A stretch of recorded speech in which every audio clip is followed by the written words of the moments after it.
ಇನ್ನು ಪ್ರತಿಭಟನೆಗಳಲ್ಲಿ ಬೇರೆ ಬೇರೆ ರೂಪ ಸ್ವರೂಪ ಇದೆ. ಒಂದು ಕಡೆ ತಮ್ಮ ಬೇಡಿಕೆಗಳನ್ನು ಸರ್ಕಾರದ ಮುಂದೆ ಇಡುವಂಥ ಪ್ರತಿಭಟನೆ ಆದರೆ ಇನ್ನೊಂದು ಕಡೆ ಪುಂಡಾಟದ ಪ್ರತಿಭಟನೆಗಳು ಕೂಡ ನಡೆಯುತ್ತೆ. ಅದರಲ್ಲೂ ಬೆಳಗಾವಿಯ ಅಧಿವೇಶನ ಆರಂಭ ಆದಾಗಿನಿಂದ ಈ MES ಪುಂಡರ ಕಾಟ ಜಾಸ್ತಿ ಆಗುತ್ತೆ. ಇವತ್ತು ಬೆಳಗಾವಿಯಲ್ಲಿ ನಡೀತಾ ಇರುವಂಥ ಅಧಿವೇಶನಕ್ಕೆ ಪರ್ಯಾಯವಾಗಿ ಮಹಾಮೇಳವನ್ನು ಆಯೋಜನೆ ಮಾಡಿಕೊಳ್ತಾರೆ MES. 3 ಮೈದಾನಗಳು ಪ್ರಮುಖ ಸರ್ಕಲ್ಗಳಲ್ಲಿ ಈ ಹಿನ್ನೆಲೆಯಲ್ಲಿ ನಿಷೇಧಾಜ್ಞೆ ಜಾರಿ ಮಾಡಲಾಗಿದೆ. ಧರ್ಮವೀರ ಸಂಭಾಜಿ ವೃತ್ತದಲ್ಲಿ MES ಸಿದ್ಧತೆ ಮಾಡಿಕೊಂಡು ಜಮಾವಣೆ ಆಗೋದಕ್ಕೆ MES ಮುಖಂಡರನ್ನು ವಶಕ್ಕೆ ಪಡೆಯೋದಕ್ಕೆ ಪೊಲೀಸರು ರೆಡಿಯಾಗಿದ್ದಾರೆ. DCP ರೋಹನ್ ಜಗದೀಶ್ ನೇತೃತ್ವದಲ್ಲಿ ಪೊಲೀಸ್ ಭದ್ರತೆ ನಿಯೋಜನೆ ಮಾಡಲಾಗಿದೆ. ಬೆಳಗಾವಿಯ 4 ಪೊಲೀಸ್ ಠಾಣಾ ವ್ಯಾಪ್ತಿಯಲ್ಲೂ ಕೂಡ ಭದ್ರತೆಯನ್ನು ನಿಯೋಜನೆ ಮಾಡಲಾಗಿದೆ.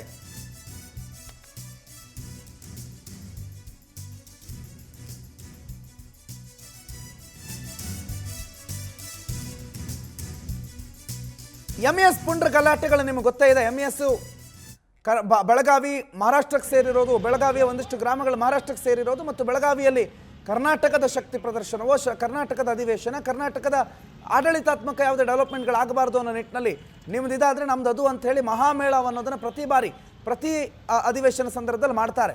ಆ ಮಹಾಮೇಳ ಈ ಬಾರಿಯೂ ಕೂಡ ನಿಗದಿಯಾಗಿದೆ. ಅದಕ್ಕೆ ಸಿದ್ಧತೆಗಳು ಮಾಡ್ಕೊಂಡಿದ್ದಾರೆ MES. ಹಾಗಾಗಿ ಅದಕ್ಕೆ ಅವಕಾಶ ಕೊಡಬಾರ್ದು ಅನ್ನೋ ಕಾರಣಕ್ಕೆ ಪೊಲೀಸರು 4 ವೃತ್ತಗಳಲ್ಲಿ ಪೊಲೀಸ್ ಬಿಗಿ ಬಂದೋಬಸ್ತ್ ಮಾಡಿದ್ದಾರೆ. ಪೊಲೀಸರ ನಿಯೋಜನೆಯಾಗಿದೆ ಮತ್ತು ನಿಷೇಧಾಜ್ಞೆಯನ್ನು ಕೂಡ ಜಾರಿ ಮಾಡಲಾಗಿದೆ.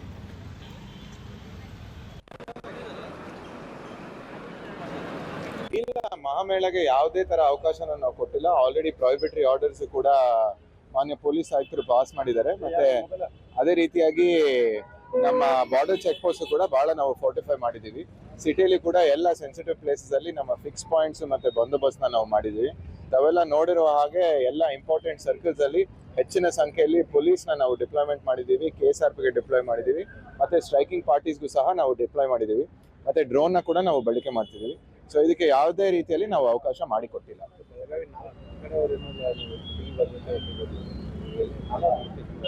ಹೌದು,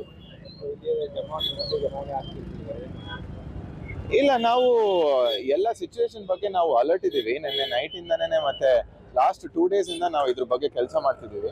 ಮತ್ತೆ ನಾವು ಕ್ಲಿಯರ್ ಆಗಿ ಇನ್ಸ್ಟ್ರಕ್ಷನ್ಸ್ ನೀಡಿದೀವಿ. ಈ ಒಂದು ಕರಾಳ ದಿನಾಚರಣೆಗೆ ನಾವು ಯಾವುದೇ ಈ ಮಹಾಮೇಳಕ್ಕೆ ನಾವು ಯಾವುದೇ ತರದ ಪರ್ಮಿಷನ್ ಕೊಟ್ಟಿರೋದಿಲ್ಲ. ಮತ್ತೆ ಅಂಥದ್ದು ಯಾವುದು. ಈ ಬಗ್ಗೆ ಹೆಚ್ಚಿನ ಮಾಹಿತಿಯನ್ನು ಕೊಡ್ತಾರೆ ನಮ್ಮ ಪ್ರತಿನಿಧಿ ಮಂಜುನಾಥ್, ನೇರ ಸಂಪರ್ಕದಲ್ಲಿ ಜಾಯ್ನ್ ಆಗಿದ್ದಾರೆ.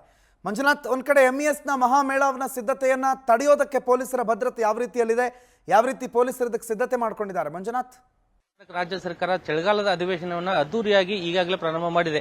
ಅದರ ವಿರುದ್ಧ ಏನು ನಾಡು ವಿರೋಧಿ MESನವರು ಸಹ ಮಹಾಮೇಳವನ್ನ ಮಾಡ್ತೇವೆ, ಆದಷ್ಟು ಬೇಗ ಏನು ಒಂದು ಕರ್ನಾಟಕದಲ್ಲಿರುವಂತಹ ಬೆಳಗಾವಿ, ನಿಪ್ಪಾಣಿ, ಸಂಯುಕ್ತ ಮಹಾರಾಷ್ಟ್ರಕ್ಕೆ ಸೇರಿಸಬೇಕಂತ ಆಗ್ರಹಿಸಿ ಅನೇಕ ವರ್ಷಗಳಿಂದ ಹೋರಾಟ ಮಾಡ್ಕೊಂಡು ಬರ್ತಾ ಇದ್ದಾರೆ. ಆದ್ರೆ ಆ MES ಏನು ಪುಂಡರಿದ್ದಾರೆ ಅವರಿಗೆ ತಕ್ಕ ಶಾಸ್ತಿ ಕೊಡಿಸಬೇಕಂತ ಹೇಳಿ ಈಗಾಗಲೇ ಕರ್ನಾಟಕ ರಾಜ್ಯ ಸರ್ಕಾರ BNS ಆಕ್ಟ್ 163 ಪ್ರಕಾರ ನಿಷೇಧಾಜ್ಞೆಯನ್ನ ಜಾರಿಗೆ ಮಾಡಿ ಅವರನ್ನು ಯಾವುದೇ ಕಾರಣಕ್ಕೂ ಪ್ರತಿಭಟನೆ ಮಾಡದಂತೆ ತಡೆ ಹಿಡಿಯಲು ಪ್ರಯತ್ನ ಮಾಡ್ತಾರೆ. ಆದ್ರೂ ಸಹ MES ಪುಂಡರು 4 ಕಡೆ ನಾವು ಪ್ರತಿಭಟನೆ ಮಾಡೇ ತೀರ್ತೀವಿ ಅಂತ ಹೇಳಿ ಈಗಾಗಲೇ ಪ್ರತಿಭಟನೆಗೆ ಸಜ್ಜಾಗಿದ್ದಾರೆ. ಪ್ರಮುಖವಾಗಿ ಬೆಳಗಾವಿಯಲ್ಲಿರುವಂತಹ ಲೀಲೆ ಮೈದಾನ ಮತ್ತು ಧರ್ಮವೀರ ಸಾಮ್ರಾಜ್ಯ ವೃತ್ತದಲ್ಲಿಯೂ ಸಹ ಅವರು ಪ್ರತಿಭಟನೆ ಮಾಡ್ತೀವಿ ಅಂತ ಹೇಳಿ ಈಗಾಗಲೇ ಸಿದ್ಧತೆಗೊಂಡಿದ್ದಾರೆ. ಈ ಒಂದು ಹಿನ್ನೆಲೆಯಲ್ಲಿ ಬೆಳಗಾವಿಯಲ್ಲಿರುವಂತಹ ಏನು ಪೊಲೀಸರು ಈಗಾಗಲೇ 6200 ಪೊಲೀಸರು, ಹೆಚ್ಚು ಪೊಲೀಸರನ್ನು ಈಗಾಗಲೇ ಭದ್ರತೆಗೆ ನಿಯೋಜಿಸಲಾಗಿದೆ.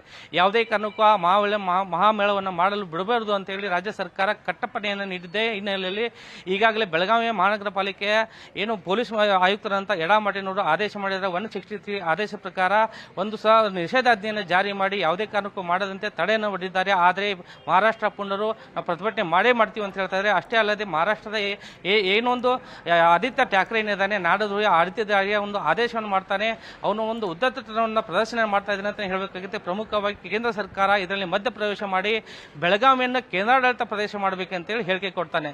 ಆ ಹೇಳಿಕೆಯಂತ ಪ್ರಕೃತಿಯಾದಂಥ ಏನು ಬೆಳಗಾವಿಯಲ್ಲಿ MES ಪುಂಡರು ಸಹ ಪ್ರತಿಭಟನೆಗೆ ಸಜ್ಜಾಗಿದ್ದಾರೆ. ಆದರೆ ಯಾವುದೇ ಕಾರಣಕ್ಕೂ ಆ ಪ್ರತಿಭಟನೆ ತಡೆಯುವ ನಿಟ್ಟಿನಲ್ಲಿ ನಾವು ಸರ್ವಸನ್ನದ್ಧಾಗಿದ್ದೀವಿ ಅಂತ ಹೇಳಿ ಬೆಳಗಾವಿ ಪೊಲೀಸರು ಈಗಾಗಲೇ ತಿಳಿಸಿದ್ದಾರೆ. Pranot, okay, right, thank you ಮಾಹಿತಿಗೆ ಮಂಜುನಾಥ್.